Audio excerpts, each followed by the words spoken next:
22 September पासून शारदीय नवरात्रीला सुरुवात झालेली आहे आणि 2 ऑक्टोबरला ही नवरात्रीची समाप्ती होणार आहे।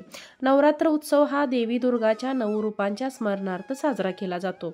स्त्री शक्तीला हा उत्सव समर्पित केला गेल्याने वाईटावर चांगल्याच्या विजयाचे आणि दैवी शक्तीचे हा सण प्रतीक आहे। नव म्हणजे 9 आणि रात्री म्हणजे रात्र। नवरात्रीमध्ये भक्त दुर्गा देवीच्या विविध रूपांची पूजा करतात, तसेच देवीचे घट बसवून व्रत देखील करतात। संपूर्ण 9 दिवस नवरात्री देवीची पूजा आणि गोंधळ घालून देवीच्या मंदिरात घरात हा उत्सव अगदी आनंदाने प्रत्येक व्यक्ती साजरा करतो। पौराणिक कथेनुसार देवीने महिषासूर राक्षसाचा वध करून नकारात्मक शक्तींचा नाश केला होता। त्यामुळे हा उत्सव देवी स्त्रीत्वाचा आदर सन्मान करण्यासाठी साजरा केला जातो। नवरात्रीचे 9 दिवस हे अत्यंत महत्त्वाचे आणि शुभ मानले जातात। या दिवसामध्ये आपल्या घरात देवी सूक्ष्म स्वरूपात वास करत असते आणि म्हणूनच या दिवसामध्ये काही प्रभावी उपाय आणि सेवा केल्याने त्या खूप प्रभावी ठरत असतात। नवरात्रीच्या 9 दिवसात फक्त एकदा तुम्हाला कधीही गाईला ही एक वस्तू खाऊ घालायची आहे। ही वस्तू खाऊ घातल्याने सर्व अडचणीतून मार्ग मिळेल, घरातील पितृदोष, वास्तुदोष, नजरदोष नष्ट होऊन मुलांच्या सर्व अडचणी संपतील, 7 पिढ्यांचे दारिद्र्य नष्ट होऊन घराची अफाट प्रगती होईल, मुलांची अफाट प्रगती होईल, पतीची भरभरून प्रगती होईल। तर अशी कोणती वस्तू आहे जी तुम्हाला गाईला खाऊ घालायची आहे? या संदर्भातील सर्व माहिती आपण याच्या व्हिडिओमध्ये पाहणार आहोत, त्यामुळे हा व्हिडिओ संपूर्ण पहा आणि चॅनलवरती नवीन असाल तर सबस्क्राईब करा आणि हा व्हिडिओला लाईक नक्की करा। तर हा व्हिडिओ तुम्हाला नवरात्र संपायच्या आधी हा उपाय तुम्हाला करायचा आहे, म्हणजेच नवरात्रीच्या या 9 दिवसांमध्ये तुम्ही कधीही हा उपाय करू शकता। तर सगळ्यात प्रथम म्हणजे सकाळी किंवा संध्याकाळी, दुपारी तुम्हाला जेव्हा केव्हा शक्य होईल तेव्हा तुम्ही हा उपाय तुम्हाला करायचा आहे। कारण नवरात्रीतला प्रत्येक दिवस हा खूप महत्त्वाचा असतो, प्रत्येक दिवस हा शुभ असतो। या 9 दिवसांमध्ये आपण दुर्गा देवीच्या विविध रूपांची पूजा करत असतो, त्यामुळे तुम्ही या 9 दिवसामध्ये कधीही हा उपाय केला तरीही चालेल। प्रत्येकाने हा उपाय नवरात्रीमध्ये करायचा आहे।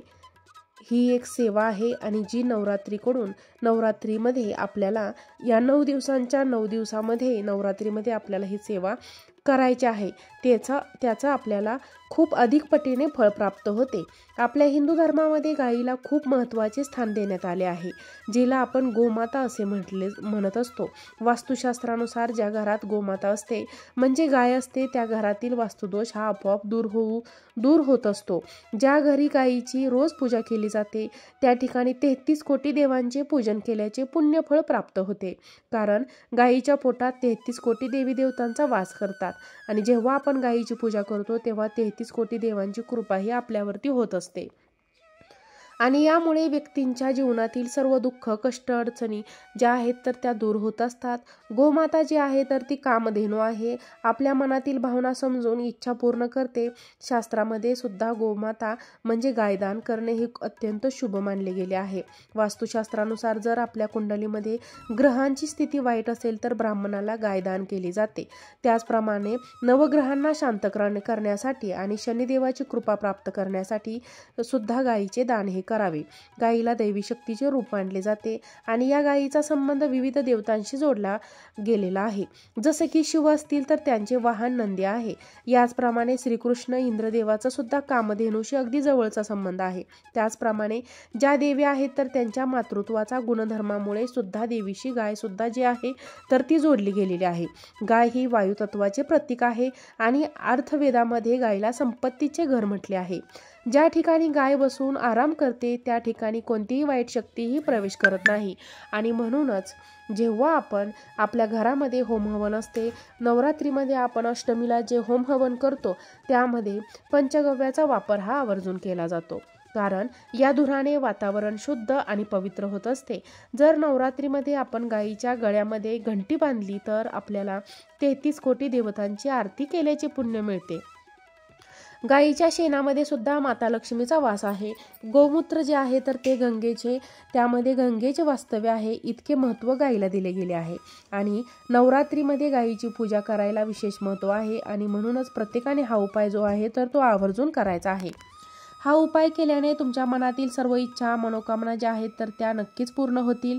तुमच्या घरात काही वास्तुदोष असेल, पितृदोष असेल, त्यामुळे घरात सतत वाद विवाद क्लेश भांडणे होत असतील, तर तुमच्या मुलांची प्रगती होत नसेल, मुलांच्या प्रगतीमध्ये अडथळे येत असतील, तुमचा उद्योग व्यवसाय हा चांगला चालत नसेल, घरातील गरिबी आणि दरिद्रता ही संपतच नसेल, तर सतत तुम्हाला आर्थिक समस्यांना सामोरे जावे लागत असेल, अशा घरात काही समस्या अडचणी अडथळे येत असतील, तर हे सर्व काही या उपायाने दूर नक्कीच होणार आहे.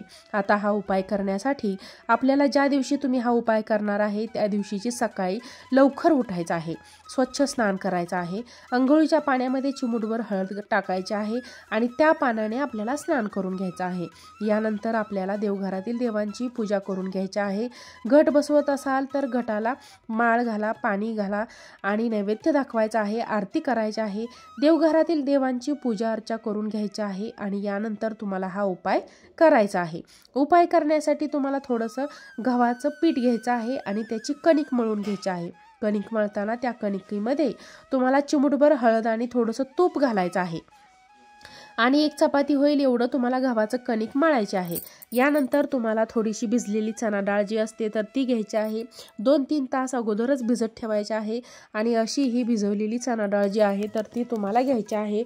तशीच घेऊ नका, भिजवून तुम्हाला घ्यायची आहे आणि ही चणा डाळ मिक्सरमधून थोडीशी बारीक करून घ्यायची आहे आणि यासोबतच एक गुळाचा खडा घ्यायचा आहे आणि डाळ एकत्र बारीक केली तरी चालेल.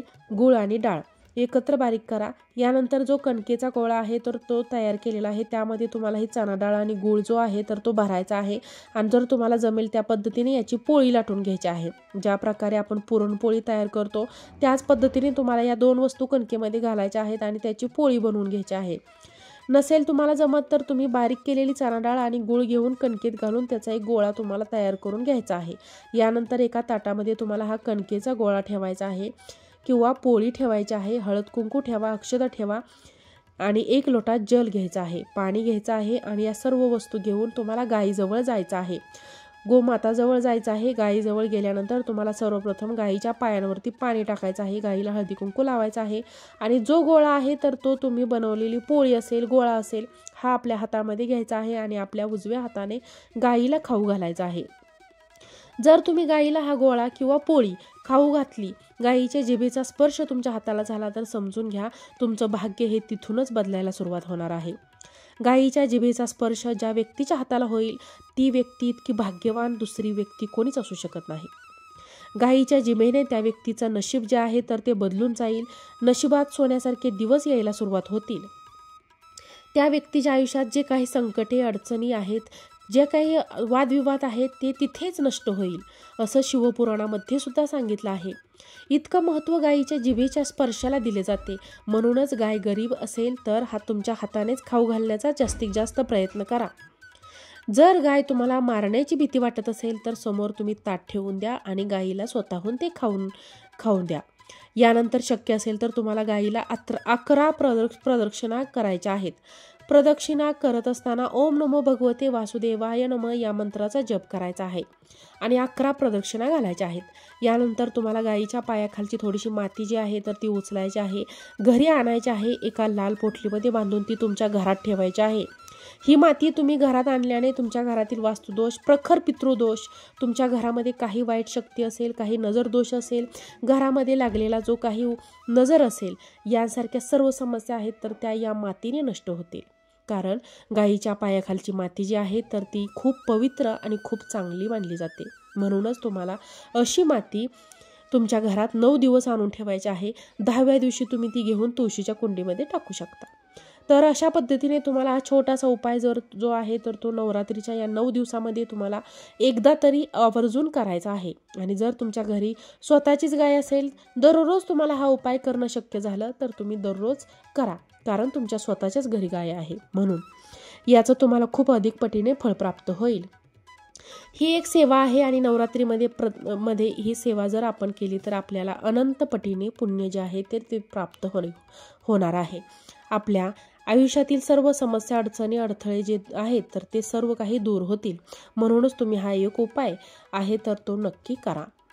ही माहिती तुम्हाला आवडली असेल तर व्हिडिओला लाईक करा, चॅनलला सबस्क्राईब करा आणि हा व्हिडिओ जास्तीत जास्त लोकांना शेअर करा। आजचा व्हिडिओ पाहिल्याबद्दल तुम्हा सर्वांचे मनापासून धन्यवाद। श्री स्वामी समर्थ। जय जय स्वामी समर्थ।